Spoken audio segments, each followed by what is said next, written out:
አብርሽ ያልተጠበቀና አስደንጋጭ ውሳኔ ወሰነ። የአብርሽና የአቤላ ጸብም እንደቀጠለ ነው። በሚያሳዝን ሁኔታ አብርሽ ብቻውን ቀረ። ምክንያቱም እነሱን ውሻ አድርጎ ከህይወቱ አስወጥቷቸው ስለነበር አያገባኝም ብሏል አቤላም። ሰብስክራይብ እያደረጋችሁ ለምታበረታቱኝ በሙሉ በጣም አመሰግናለሁ። 2100 አስገቡኝ ብያችሁ ነበር፣ አስገብታችሁኛል። አሁን ደግሞ ለስጎ 1200 አስገቡኝ። በተረፈ ላይክ፣ ሼር፣ ኮመንት እያደረጋችሁ ሳትደክሙ ሳትሰለችሁ ከጎን የሆናችሁ እጅግ በጣም አመሰግናለሁ። ፈጣሪ የተሻለ ነገር ሰጥቷችሁ ከፍ ያለ ደረጃ የምትደርሱ ያደርጋችሁ። በስደት ያላችሁትም ደግሞ የተሻለ ነገር ፈጣሪ በሀገራችሁ ይስጣችሁ። ፈረንጁን እናት ብቅ በይ በሏት። ይሄን የቀይ ዳማ ማኑ ለጅ አላት። ይሄን የቀይ ዳማ ማኑ ለጅ አላት። ይሄን ጀግና ሸበላ ማኑ ለጅ አላት። ፈረንጁ ትላለች እናቱ። እንኳን የወለደች ያዩት ተሰቃዩ። እንኳን የወለደች ያዩት ተሰቃዩ። እዩት እዛ ማዶ አንበሳ ይጓጉራል።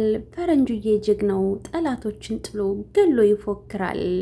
ይሄው አስደማሚው ይሄው በተግባር አየነው። አቤላ አብርሽን ካደው። እኔ ስነግርህ ለምን አልሰማህም? ነግሬህ ነበር፣ አስጠንቅቄህ ነበር ብሎ የተናደደው ወሽመጡ የተቆረጠው አቤል አሁንም ድረስ አብርሽን ክዶታል። በውስጥ መናገሩ ሳያንስ በኢንስታግራምም በቲክቶክም ስነግርህ አልሰማህም ነበር በማለት ተኮሳትሮ ፖስት ማድረጉን አይተናል። ያም ሳያንሰው ሚስቱን ላይቭ ላይ ገብቶ ገስት ላይ ያስገባ ሰዎችን ማስረገጡን ቀጥሏል። በቅናት ያንጨረጨረው አቤላ አብርሽ ደግሞ ጓደኛዬ ነው ብሎ ሲያማክረው የነበረው ሰይጣን ሆኖ አግኝቶታል። አሁንም ክህደቱን ፈጽሟል። እና አብርሽ አለማወቁ ምንድን ነው? እነዚህን የትዳር ኤክስፒሪየንስ የሌላቸው ዝም ብለው አለሌ ለራሳቸው ክብር የሌላቸው ሰዎችን ጓደኛ ማድረጉ ነው። በሃይማኖቱ ጠንካራ፣ በትዳር ልምድ ያለው ሰከን ያለ ፈጣሩን የሚፈራ ሰው ነው አብርሽ ጓደኛ ማድረግ ያለብህ። እነዚህና ቤላሁን ጓደኛ ይሆኑኛል ብለህ የማይጠቅሙ አንተን ገደል ለመክተት ትዳርህን ለመበተን ሲጋጋጡ የነበሩ ሰዎች ናቸው። ቢክዱህ አይገርምም። ለምን? ከዛ በፊት አንተ ውሻ አድርገህ ሰዳቸዋል። ውጡልኝ ብለህ አባራቸዋል። እናም እነሱን ሰው ብለህ ማማከርህ ራሱ ይገርማል። እነሱን ሰው ብለህ ማማከርህ፣ ምክንያቱም አንተ የዛኔ ልባቸውን ሰብረዋል አይደለ? ድጋሚ እነሱን ጓደኛ ማድረግ የለብህም። ሲጀመር አይጠቅሙህም፣ አይረቡም። ምንም እንትን የሚሉት ነገር የለም። ያንተን ትዳር ለመበተን ገደል ለመክተት ከመጋጋጥ ውጭ ምን አደረጉ? እስኪ ምን ጠቀሙ? ምንም የጠቀሙት ነገር የለም። እና ከነሱ መራቅ ነው ያለብህ። እንደውም እኛ በጣም ብዙ ሺህ ጊዜ ተናግረናል። አይጠቅሙህም። ሲጀመር ሚስትህን የሚያሰድብ ሰው ይሄ ውርጋጥ ሊጠቅምህም አይችልም።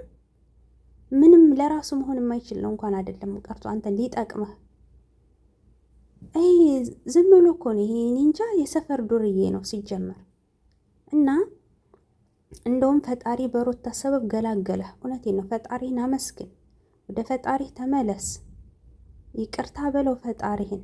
ሚስትህንም ይቅርታ ብለህ ወደዛ ብትታረቅ ነው የሚሻለህ ሌላ ሴት ከማምጣት። በነገራችን ላይ ሌላ ሴት አብርሽ ይዞ ሊመጣ ነው ተብሏል። ብዙ ሰው አንተ ወንድ አይደለህ ቆፍጠና አትልም? ችግርህን በራስህ አትቀርፍም? ለምን ጥገኛ ትሆናለህ? ለምንድን ነው በራስህ የማትቆመው? ለምንድን ነው ከሰዎች ጋር ምክር የምትፈልገው? ለዛውም እነዚህ ለማይጠቅሙት የተባለው ቀሳ ስለበዛበት አሁን ላይ ወደ እንትን ብሎ ቆፍጠን ብሎ አስደጋጭ ውሳኔ እየወሰነ ይገኛል። አብርሽ አሁን ሌላ ሴት ሊያመጣ ነው፣ ሌላ ሴት ሊጠብስ ነው ማለት ነው። ሌላዋ ሴት ደግሞ አለች ተብሏል። እነሱ ቢክዱህ፣ እነሱ አልፈልግህም ቢሉህ እኔ አለውልህ ከጎንህ ነኝ የምትል ሴት ልትመጣ እንደሆነ ሰምቻለሁ እኔ። እናም እኔ ግን ከዚህ ይልቅ ለየት አድርጌ ሀሳብ የምነግርህ እውነቴን ነው። ሌላ ሴት ጋር መላላጡ፣ ሌላ ሴት ጋር መተሻሸቱ ምንም ይጠቅምህ ነገር የለም። በእርግጥ አሁን ሩታ አልፈልግም አይሆንም ብትልህ ሌላ ሴት ይመጣል እኮ። እሷም መሆን አይችሉም እንጂ ሌላ ሴት ልታገኝ ትችላለህ፣ ታገኛለህም። ወንድ ልጅ ነህ። ግን ደግሞ ሌላ ሴት ጋር መለጣጠፉ አይጠቅምም። ሩታም ጠልታ አልነበረም በሰዓቱ በጣም ብዙ ዋጋ ከፍላለች እና እውነቴን ነው። ትዳርህን ብትመልስ ይቅር ብትል ቅርታ በል። ነገሮችን ማስተካከል ነው ያለብህ። እኔ እንደ ራሴ ማለት ነው። ከዛ ውጭ ለሩታ ሊፈርምላት እንደሆነ እና ሌላ ሴት ጋር ህይወቱ እንዲቀጥል እንደሆነ ሰምቻለሁኝ። እናም አለው የምትል ሴት ልትመጣ እንደሆነ እየተነገረ ይገኛል ማለት ነው። እና ቤላን ግን ከህይወት አስወጣችሁ። ለአሁንም ለወደፊቱም ሊጠቅሙ አይችሉም። ምንም አይረቡም። እንደውም ፈረንጁ ነው ጀግናው ማለት ነው። የኔ ጠንበለል፣ የሩታዬ ጠንበለል። ፈረንጁ ምርጥ ልጅ ነው በነገራችን ላይ ሚዛናዊ ነው። ትዳራችሁን ለማስተካከል ብዙ እርቀት የሄደ ልጅ ነው። እንደገና ደግሞ አልሰማ ስትለው እነሱን ከህይወት አስወጣ ስትለው አልሰማ ስላልክ ያው ከሀቅ ጎን መቆም ስላለበት ከሀቅ ጎን ቁሟል። ከሩታ ጎን ቁሟል። እያንዳንዱ ድርጊት ሲከናወን ሩታ ወንድሞቿ ጋር ሁና ስትወያይ እሱም አብሮ አለ። ቢኒን ወደ ጎን ገሸሽ አድርገውታል። ለምን? ቢኒ የአብርሽ ዘመድ ነው። እናም አንድ ሙሉ ለሙሉ ሚስጥሩን አያውቅም። ፈረንጁ ግን እያንዳንዱ ነገር ተናግሯል። ሲጀመር ያውቃል። እናም እሷ የዛኔ ስንት እንክብካቤ በሚያስፈልጋት ሰዓት ከጎኗ ሳትሆኑ ምን ነው አሁን የሱ ሲሆን አንገበገባችሁ ብሎ ልክ ልካችሁን ነግሯችኋል። እና እነዛ ሶስት ሰይጣኖች አይጠቅሙህም። ማልቀስህን አቁምና ራሴ ላይ እንትን እላለሁ ምናምን እያልክ ራሴ ላይ እርምጃ ወስዳለሁ ምናምንም ጥሩ ሙድ ውስጥ አይደለሁም አብጃለሁኝ መሰለኝ ምናምን እያለ በጣም ጭንቀት ውስጥ ነው ያለው። በነገራችን ላይ አብርሽ በጣም ተናዷል፣ በጣምም አዝኗል። በቃ ሁሉ ብቸኝነቱም ሁሉም ፍርቅርቅ ብሎበታል። እንዴ ብቻህን ከሆንክ እኮ ገና አንድ ቀን እኮ ነው የሆነ፣ አንድ ቀን ምናምን የሆነ 2 ቀን 2 ቀን የሆነ እኛ አለን አይደል እንዴ በስደት ስንት ዓመት ሙሉ ብቻችንን ይሆን ነው። ኧረ ያንተስ ከፋ የምር በዛ። በስደት እስኪ በረሃ ላይ ስንት አሉ ስራ የሚሰሩ ብቻቸውን። እንደነዛ ብቻህን 10 ዓመት 7 ዓመት 5 ዓመት ብትቀመጥማ ለአንድኛው ትጨልላለህ። የምር ምን ጉድ ነህ? ነገሩማ ከወታጀር አዲስ አበባ ተሰደድኩ ያልክ ጀግና ነህ። አይፈረድብህም።